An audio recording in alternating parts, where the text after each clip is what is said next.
أعوذ بالله من الشيطان الرجيم. بسم الله الرحمن الرحيم. أنزل من السماء ماء فسالت أودية بقدرها فاحتمل السيل زبدا رابيا ومما يوقدون عليه في النار ابتغاء حلية أو متاع زبد مثله كذلك يضرب الله الحق والباطل فأما الزبد فيذهب جفاء وأما ما ينفع الناس فيمكث في الأرض كذلك يضرب الله الأمثال للذين استجابوا لربهم الحسنى والذين لم يستجيبوا له لو أن لهم ما في الأرض جميعا ومثله معه لافتدوا به أولئك لهم سوء الحساب ومأواهم جہنم وبئس المہاد۔ اللہ نے آسمان سے پانی اتارا، پھر اس پانی کے ذریعے ندی نالے اپنی مقدار کے مطابق بہہ پڑے، اور پھر پانی کے بہاؤ نے جھاگ کو اوپر اٹھا لیا، اور یہ جھاگ ان چیزوں سے بھی اٹھ جاتا ہے جن کو آگ میں ڈال کر تپایا جاتا ہے کسی زیور کو حاصل کرنے کے لیے یا کسی نفع دینے والے سامان کو حاصل کرنے کے لیے، اسی جیسا جھاگ اٹھتا ہے۔ اسی طرح اللہ تعالی حق اور باطل کی مثال بیان فرماتا ہے۔ بہرحال جو جھاگ ہے تو وہ خشک ہو کر ختم ہو جاتا ہے، اور جو چیزیں لوگوں کو نفع دیتی ہیں تو وہ زمین میں ٹھہر جاتی ہیں۔ اسی طرح اللہ تعالیٰ مثالیں بیان کرتا ہے، اور جنہوں نے اپنے رب کی دعوت حق کو قبول کیا ان کے لیے جنت ہے، اور جنہوں نے اس کی فرمانبرداری نہیں کی اور اس کی دعوت کو قبول نہیں کیا، اگر قیامت کے دن ان کے لیے زمین میں جو کچھ ہے وہ ان کو مل جائے اور اسی جیسا سب اور کچھ مل جائے، اور ان سب کو وہ اپنی جان کے فدیے میں دیں گے، تو ان کی طرف سے وہ قبول نہیں ہوگا۔ یہ وہ لوگ ہیں ان کے لیے برا حساب ہے، اور ان کا ٹھکانہ جہنم ہے، اور یہ بہت برا ٹھکانہ ہے۔ اللہ رب العزت نے ان دونوں آیتوں میں سے پہلی آیت میں حق اور باطل کی دو مثالیں بیان فرمائی ہیں۔ ایک حق ہے اور ایک باطل ہے، ایک ایمان ہے اور ایک ہے کفر۔ ایمان حق ہے، اسلام حق ہے، سچ ہے، اور کفر اور شرک یہ سراسر باطل اور جھوٹ ہے۔ اللہ نے سچ اور جھوٹ کی، حق اور باطل کی مثال اللہ نے بیان فرمائی پانی کے ذریعے سے۔ فرمایا حق کی مثال تو پانی کی طرح ہے۔ پانی اللہ اتارتا ہے، آسمان سے پانی اترتا ہے، برستا ہے، زمین پر پانی آ جاتا ہے۔ جب پانی نازل ہوتا ہے تو پانی بارش کی وجہ سے ندی نالے وہ جاری ہو جاتے ہیں۔ اگر وہ خشک ہو پہلے سے تو پانی کی وجہ سے وہ چلنے شروع ہو جاتے ہیں۔ جب پانی چلتا ہے بہاؤ کے ساتھ تو اس کے بہاؤ میں، اس کے سیلاب میں جو خس و خاشاک جھاگ ہوتے ہیں اور گرد و غبار ہوتے ہیں وہ بھی اس کے ساتھ بہاؤ میں بہہ جاتے ہیں، اور کوڑا کرکٹ سب بہنے لگتا ہے پانی کے ساتھ ساتھ ہی۔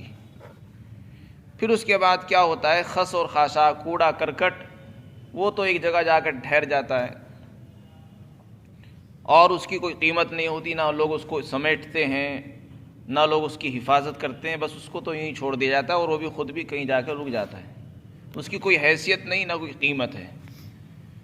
اصل قیمت کس کی ہے؟ پانی کی۔ پانی کسی جگہ جا کر یا تو جمع ہو جاتا ہے، تو پھر اس سے لوگ فائدہ اٹھاتے ہیں، انسان بھی فائدہ اٹھاتے ہیں، جانور بھی پانی پیتے ہیں۔ اسی پانی سے لوگ اپنی کھیتیوں کو سیراب کرتے ہیں، اور پھر اپنی ضرورتوں میں اس کو استعمال کرتے ہیں، اس سے نہاتے ہیں، کپڑے دھوتے ہیں، برتن وغیرہ دھوتے ہیں، اور پاکی حاصل کرتے ہیں۔ بے شمار کام اس پانی سے لیے جاتے ہیں۔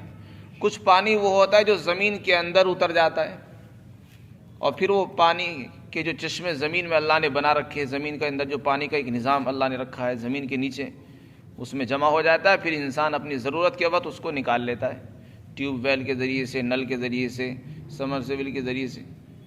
تو جب انسان چاہتا ہے اور اپنی مرضی سے اس کو نکالتا رہتا ہے۔ تو آسمان سے جو بارش کا پانی اترتا ہے اس کے ذریعے اللہ نے مثال دی حق کی۔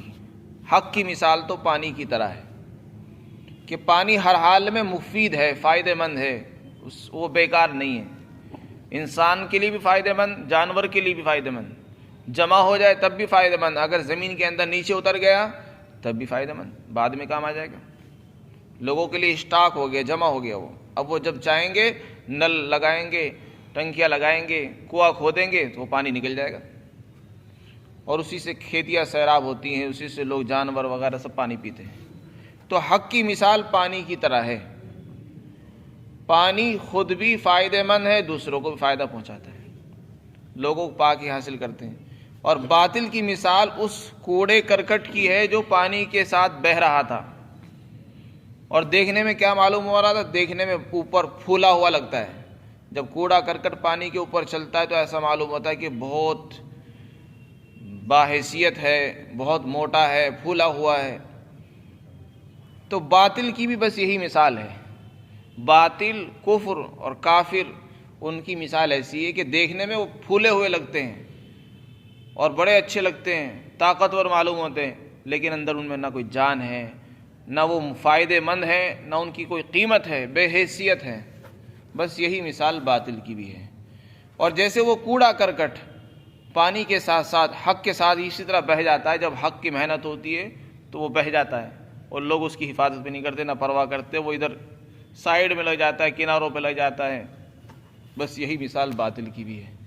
جب حق کی محنت ہوگی تو حق کی محنت کے ساتھ اسی طرح بہہ جاتا ہے باطل، جس طرح کوڑا کرکٹ بہہ جاتا ہے۔ تو حق ایسی چیز ہے، باطل ویسے دیکھنے میں دندناتا رہتا ہے، کودتا ہے، اچھلتا رہتا ہے، اور لوگ اس سے ڈرتے رہتے ہیں۔ کوڑا کرکٹ بھی جب پڑا ہوا ہو، صفائی نہ ہو، تو ہر جگہ کوڑا کرکٹ نظر آتا ہے انسان کو، سڑکوں پر، گلیوں پر، کھیتوں میں، لیکن جب پانی کا بہاؤ آتا ہے سب کو صاف کر دیتا ہے۔ تو یہ جو اس وقت باطل پھیلا ہوا ہے، اس کی مثال ایسی ہے، کوڑے کرکٹ کی ہے، بس دیکھنے میں بہت زیادہ لگ رہا ہے وہ، لیکن اگر حق کی ایک محنت آ گئی تو سب کو صاف کر دے گی۔ جب حق آتا ہے تو باطل تو اس طرح ختم ہو جاتا ہے جیسے کوڑا کرکٹ پانی کے ساتھ، پانی کے بہاؤ میں ختم ہو جاتا ہے، اور دیکھنے میں وہ اوپر نظر آتا ہے، جھاگ کی طرح اوپر رہتا ہے، اور اصل چیز جو ہوتی ہے وہ نیچے رہتی ہے۔ ایک دوسری مثال بیان کی اللہ تعالیٰ نے آگ کے ذریعے سے، کہ آگ کے اندر بہت سی چیزوں کو ڈالا جاتا ہے، جیسے سونا ہے، چاندی ہے، تانبا ہے، پیتل، اس میں ڈالتے ہیں گلانے کے لیے، سونے کو تپایا جاتا ہے اس کو، تاکہ اس سے مختلف چیزیں بنائیں، اوزار بنائیں، اس سے زیورات بنائیں، اس سے مختلف برتن بنائیں سونے چاندی کے، اور اپنے سامان بنائیں۔ تو سونے چاندی کو اور دوسری دھاتوں کو پنگھلایا جاتا ہے۔ جب اس کو پنگھالتے ہیں تو جو اندر کی جو تلچھٹ ہوتی ہے، کوڑا کرکٹ ہوتا ہے، وہ اوپر آ جاتا ہے میل، اور سونا نیچے رہ جاتا ہے۔ تو جو اصل قیمتی چیز ہے وہ نیچے رہتی ہے، اور باطل اور جو بے حیثیت چیز ہے وہ اوپر آ جاتی ہیں۔ تو جیسے اس کوڑے کرکٹ کو ہٹا کر باہر پھینک دیا جاتا ہے اور اس کی کوئی قیمت نہیں ہوتی، بس یہی مثال باطل کی بھی ہے۔ اور وہ جو سونا اندر پنگھل گیا ہے، اسی سے زیورات بنائے جاتے ہیں، اسی سے برتن بنائے جاتے ہیں، اسی سے سامان بناتے ہیں۔ تو حق کی مثال ایسی ہے۔ تو حق جو ہے، چاہے وہ تھوڑا ہو، وہ فائدہ مند بھی ہے، باقی رہنے والا بھی ہے، لوگ اس کی حفاظت بھی کرتے ہیں، قدر بھی کرتے ہیں، لوگوں کے کام وہی آتا ہے، باطل کام نہیں آتا۔ جیسے پانی کام آتا ہے، جیسے سونا کام آتا ہے، اسی طرح حق کام آتا ہے۔ تو یہ اللہ تعالیٰ نے مثال بیان کی حق اور باطل کی، کہ باطل دیکھنے میں بہت اچھا لگتا ہے، پھولا ہوا لگتا ہے، اور پھیلا ہوا بھی لگتا ہے، لیکن اس کی حیثیت خس و خاشاک کی ہے، کوڑے کرکٹ کی طرح ہے، جھاگ کی طرح ہے۔ دیکھنے میں جھاگ بہت بڑا بڑا لگ رہا ہے، لیکن اس کی کوئی حیثیت نہیں۔ تو جھاگ کو تو اسی طرح اتار کر پھینک دیا جاتا ہے، اندر کی جو اصل چیز ہوتی ہے اس سے پھر سامان بناتے ہیں۔ آگے اللہ تعالیٰ نے فرمایا جو جھاگ ہے وہ تو یہیں خشک ہو کے ختم ہو جاتا ہے، چلا جاتا ہے، اور جو لوگوں کو جو چیز فائدہ دیتی ہے وہ زمین میں ٹھہر جاتی ہے۔ تو اگر حق کی محنت ہوگی، حق کی محنت وہ زمین میں رہے گی، اس سے لوگوں کو فائدہ بھی ہوگا اور باطل سے خود بخود چھٹ جائے گا۔ اس لیے ہم سب کو یہ نیت کرنی چاہیے کہ ہم حق کی محنت کرنے والے بنیں گے اور باطل خود بخود دور ہو جائے گا۔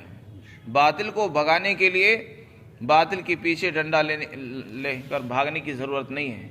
حق کی محنت شروع کر دو، باطل خود بخود چلا جائے گا، جیسے کہ خس و خاشاک چلے جاتے ہیں۔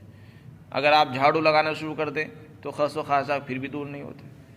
اللہ کی طرف سے ایک بارش ہوتی ہے، ساری چیزیں صاف ہو جاتی ہیں۔ پھر آگے اللہ تعالیٰ نے فرما بردار اور نافرمانوں کا انجام بیان فرمایا۔ جو لوگ اللہ کی دعوت کو قبول کرتے ہیں، حق کو قبول کرتے ہیں، ان کے لیے اللہ نے جنت کا وعدہ فرمایا، ان کو جنت ملے گی۔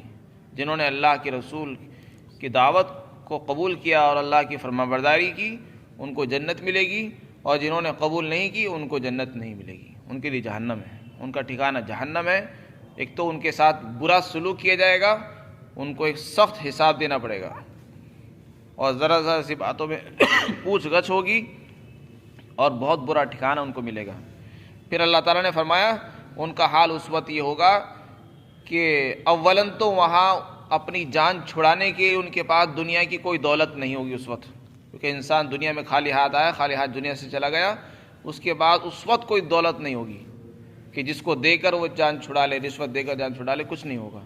لیکن اگر فرض کر لو دنیا میں جتنی دولتیں اس وقت ہیں، اگر یہ سب اس کو مل جائیں اس وقت قیامت کے دن، اور اسی کے برابر اور مل جائے، دنیا میں کتنی دولت ہے ہم اس کا اندازہ نہیں لگا سکتے۔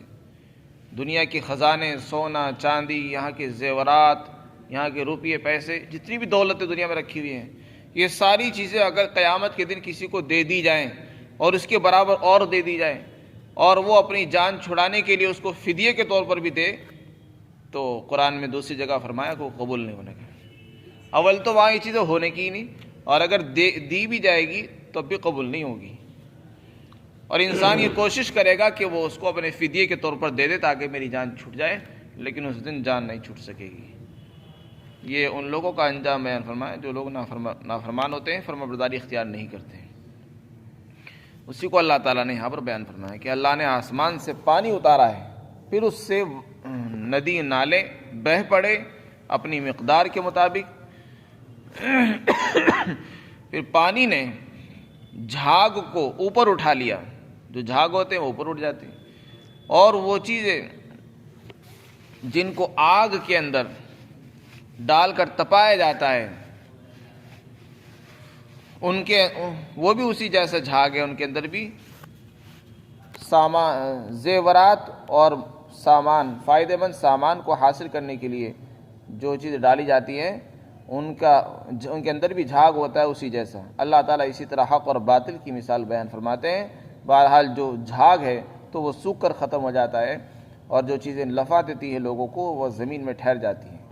اسی طرح اللہ مثال بیان فرماتا ہے، اور جن لوگوں نے اپنے رب کی دعوت کو قبول کیا ان کے لیے جنت ہے، اور جنہوں نے قبول نہیں کیا، اگر ان کے پاس زمین میں جو کچھ ہے اور اسی کے برابر سب کچھ مل جائے گا تو وہ اس کو بطور فدیہ کے دے دیں گے اپنی جان کے بدلے میں، لیکن ان سے قبول نہیں ہوگا۔ یہ وہ لوگ ہیں جن کے لیے برا حساب ہوگا، اور ان کا ٹھکانہ جہنم ہے، اور وہ بری جگہ ہوگی۔ اللہ تعالی ہم سب کو عمل کی توفیق عطا فرمائے۔